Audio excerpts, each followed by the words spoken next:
उसके बर्तन मांज दिए, उसके कपड़े धुल दिए और उसके घर में झाड़ू लगा दिया। ये उनका मामूल था, रोजाना ये काम किया करते थे।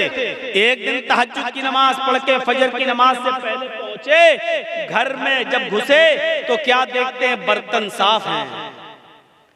कपड़े धुलना चाहा बूढ़ी औरत के, क्या देख रहे हैं, कपड़े धुले हुए पड़े हुए हैं। झाड़ू ली कि झाड़ू से घर साफ कर दे, तो क्या देखते हैं, घर में झाड़ू लग चुकी है। पूछा, माँ कौन था ये, आज घर में सफाई कैसे हो गई? कहा, बेटे मैं क्या जानूं, मैं तो आंखों से अंधी हूं, नाबीना हूं, मुझे क्या मालूम। मैं तो समझी कि तुम ही आए हो, बर्तन तुम मांज रहे हो, झाड़ू तुम लगा रहे हो, कपड़े तुम धुल रहे हो। कहा, माँ मैं नहीं था। कहा, बेटे मुझे नहीं मालूम, फिर कौन था? हजरत उमर फारूक दूसरे दिन भी यही टाइम पर आए, तो क्या देखते हैं, दूसरे दिन भी बर्तन मांजे जा चुके हैं। क्या देखते हैं कि दूसरे दिन भी बर्तन मांज कर खत्म हो, बर्तन मांजे जा चुके हैं, झाड़ू लग चुकी है, कपड़े धुले हुए हैं। हजरत उमर समझ गए, उमर कोई है जो तुमसे पहले आता है, कपड़े धुल जाता है, बर्तन साफ कर जाता है, झाड़ू लगा जाता, कोई है जो तुमसे पहले भी ये काम कर जाता है। पता लगाना चाहिए कि कौन है। अब हजरत उमर जासूसी करने लगे, चुपके से देखें कि कौन है। तो तहज्जुद की नमाज पढ़ के आए और चुपके से छिप गए एक दरख्त की आड़ में। क्या देखते हैं कि एक शख्स अपना चेहरा छुपाया हुआ चादर से आता है रात के अंधेरे में और उसी बूढ़ी औरत के घर में चला जाता है, बर्तन मांजता है, झाड़ू लगाता है, कपड़े साफ करता है। और उसके बाद में जब वहां से निकलता है तो जैसे ही वो घर से निकलता है, हजरत उमर फारूक ने उसको पकड़ लिया। रुकिए, अपना चेहरा खोलिए, तो कौन है आप? ये मेरा काम आप कैसे कर रहे हैं? अब उसने कहा, ये मेरा तेरा क्या लाया है, तुम पहले आ जाओ, तुम कर लो, हम पहले आ जाएं, हम कर लें, चेहरा नहीं दिखा सकता। हजरत उमर ने कहा, तुम्हें अल्लाह का वास्ता चेहरा खोलो, मैं देखना चाहता हूं कि मुझसे भी पहले ये काम कौन करने आता है। जब अल्लाह का वास्ता दिया और जब चेहरा खोला तो क्या देखते हैं कि वो कोई और नहीं, हजरत अबू बकर सिद्दीक रज़ियल्लाहु ताला खलीफा हैं। अरे आज आपके इलाके का चीफ मिनिस्टर किसी गरीब के कपड़े क्या धुलेगा? आपके यहाँ का मामूली मुखिया और सरपंच भी, आपके इलाके का मामूली मुखिया और मामूली सरपंच भी किसी गरीब के, किसी बूढ़ी औरत के कपड़े अपने हाथ से नहीं धुल सकता है। हजरत अबू बकर सिद्दीक रज़ियल्लाहु ताला अन्हु खलीफतुल मुस्लिमीन है, खलीफतुल मोमिनीन है। और क्या हजरत उमर देखते हैं कि कौन कपड़े साफ कर रहा है? अबू बकर सिद्दीक।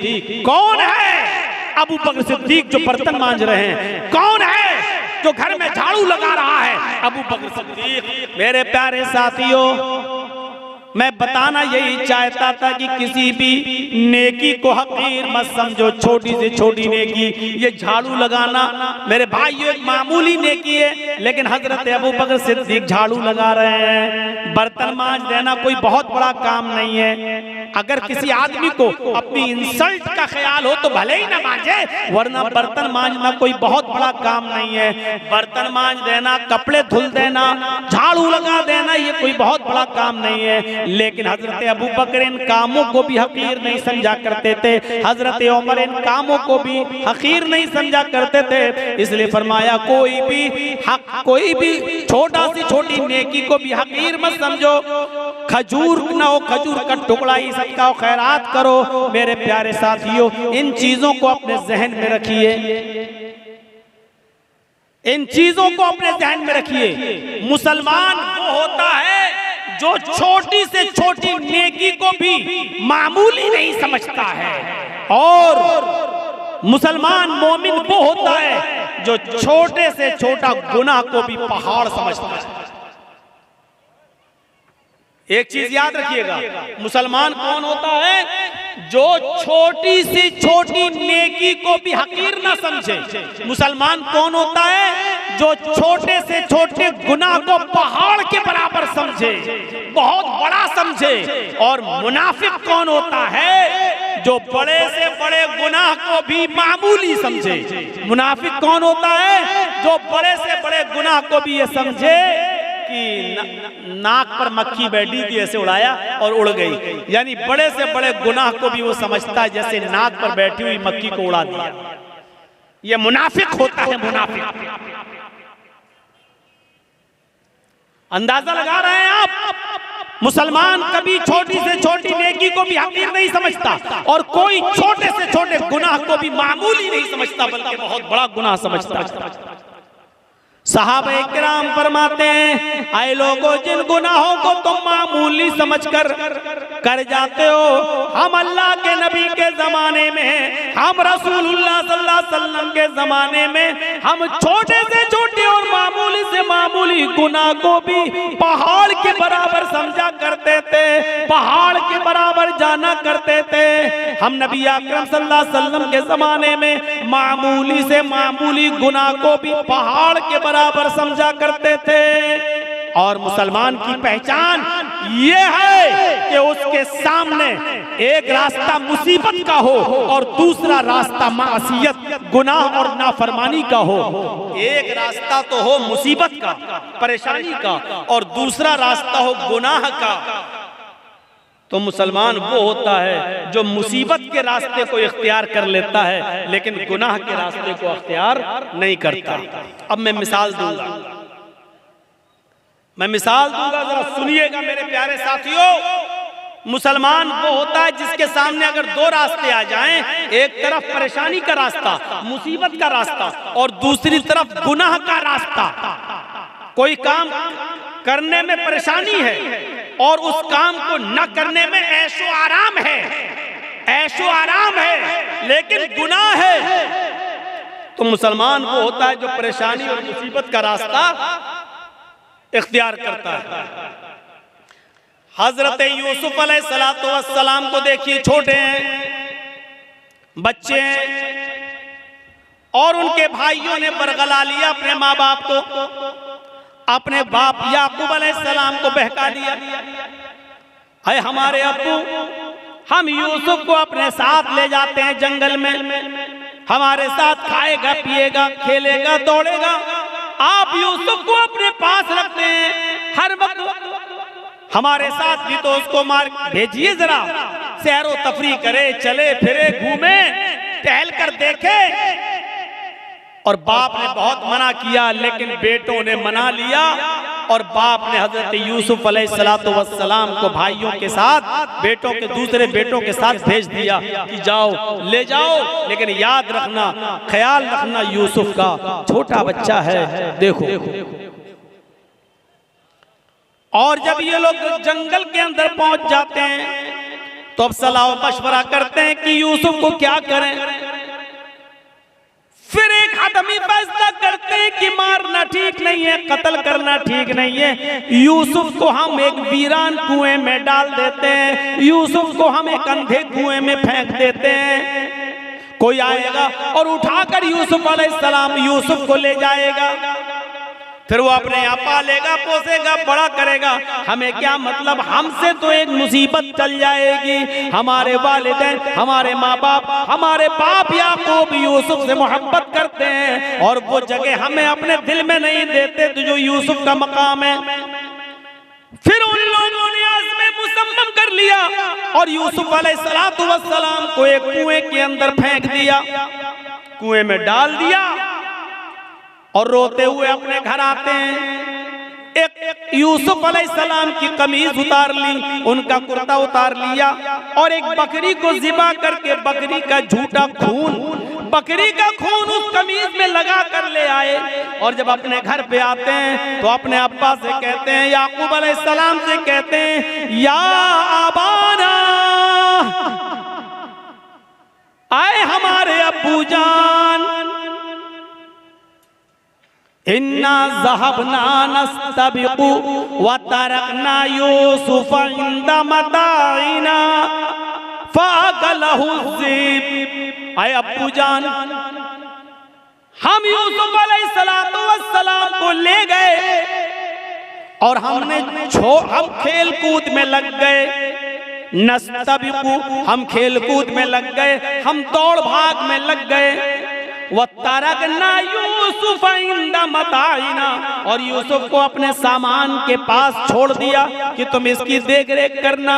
हम लोग इधर उधर खेल कूद में लग गए। फअकलहु ज़िब, भेड़िया आया और भेड़िया यूसुफ अलैहिस्सलाम को खा गया। भेड़िया आया और भेड़िए ने यूसुफ को फाड़ दिया। अरे हमारे अब्बू, आप हमारी बात पर ईमान क्यों लाएंगे, आप हमारी बात क्यों मानेंगे? वमान बिमुमिनिन लना, आप हमारी बात क्यों मानेंगे? वलौ कुन्ना सादिकीन, अगरचे हम सच्चे ही क्यों ना हो, हम सच बोल रहे हैं फिर भी आपको हमारी बात का यकीन नहीं होगा। अपने माँ बाप से ये बात कह दी याकूब अलैहिस्सलाम से। इधर एक काफिला आया, सुनिए, इधर एक काफिला आया, उसको प्यास लगी तो कुएं के पास चला गया। उसने डोल डाला, डोल, उस यूसुफ अलैहिस्सलाम उस डोल में बैठ गए। उसने जब खींचा तो डोल भारी लगा। उसने झांक कर देखा तो एक छोटा बच्चा पड़ा हुआ है यूसुफ। उसने काफिले वालों को खुशखबरी सुनाई, या बुशरा हाजा गुलाम, आए काफिले वालों खुशखबरी सुनो, ये तो एक बच्चा पड़ा है, यहाँ तो एक लड़का पड़ा हुआ है। बच्चा, बड़ा खूबसूरत बच्चा यहाँ कुएं में पड़ा हुआ है। निकाला, मिस्र के बाजार में ले गए और वहां उस बच्चे को बेच दिया गया। और जानते हो, इतना खूबसूरत बच्चा यूसुफ अलैहिस्सलाम, जिनकी खूबसूरती का जिक्र कुरान में मौजूद, लेकिन इस खूबसूरत बच्चे की कीमत भी क्या लगी मिस्र के बाजार में, जानते हो? उनको पैसा चाहिए था। कहते नहीं कि चोरी का माल हो या ऐसा कोई माल हो तो आदमी जल्दी हटाता है। कभी कभी 20,000 का मोबाइल 2,000 में देके चला जाता है कि जल्दी हटे, जल्दी से निकले, और पकड़ा जाए तो दूसरा पकड़ा जाए, हम ना पकड़े जाएं। ऐसे उन्होंने देखा कि ये यूसुफ हमें मिले तो जल्दी से इनको हटा दिया जाए। और मिस्र के बाजार में जब बोली लगी तो जानते हो बहुत कम कीमत में उनको बेच दिया गया। वशरऊहु बिसमनिन बख्सिन दराहिम मादूदा। कुरान के अल्फाज देखो मेरे भाइयों, उन लोगों ने चंद सिक्कों में यूसुफ को बेच दिया, चंद टकों में, चंद खोटे सिक्कों में यूसुफ को बेच दिया। लो, यूसुफ अलैहिस्सलाम बादशाह मिस्र के मेहमान बने। धीरे धीरे बादशाह मिस्र के पास पहुंचे। बादशाह मिस्र ने अपनी बीवी से कहा, ये बच्चा है, इसकी देखरेख करो, आगे चलकर हो सकता है कि हम इसको बेटा बना लें। देखो, इसकी खिदमत करो, देखभाल करो। और बादशाह मिस्र के घर में यूसुफ की परवरिश होने लगी। धीरे धीरे बड़े होते गए और एक दिन आया कि यूसुफ अलैहिस्सलातु वस्सलाम अपनी जवानी को पहुंच गए। यहाँ खूबसूरती अपनी कयामत बर्पा कर रही थी और यहाँ यूसुफ अलैहिस्सलातु वस्सलाम जवान हो गए। और उधर बादशाह मिस्र की बीवी का दिल हचकोले लेने लगा। वो इस गुलाम पर, यूसुफ अलैहिस्सलातु वस्सलाम पर अंदर ही अंदर दिलो जान से फरेफ्ता थी, दिलो जान से कुर्बान थी। धीरे धीरे ये चर्चा मिस्र की औरतों में होने लगा। और मिस्र की औरतें और औरतों में किसी बात का चर्चा बहुत जल्दी होता है। कोई भी बात हो, अगर आपको बहुत जल्दी फैलाना हो तो बस 2-4 औरतों में फैला दो, शाम तक होते होते पूरे गांव में ऑटोमेटिक फैल जाएगी। ये बात मिस्र की औरतों में फैल गई। ओ बादशाह की बीवी, ओहो, अपने गुलाम पे मरती है, अपने गुलाम को दिल दे बैठी है, अपने गुलाम के साथ मुंह काला करना चाह रही है, अपने गुलाम के साथ ये हरकत करती है। बादशाह मिस्र की बीवी के चर्चे जब मिस्र की औरतों में होने लगे तो उस औरत ने, यानी बादशाह की बीवी ने सारी औरतों को दावत दे दी। गौर कीजिए, सारी औरतों को दावत दे दी, सबके सामने फल रख दिए, सबको छुरियां दे दी। और जब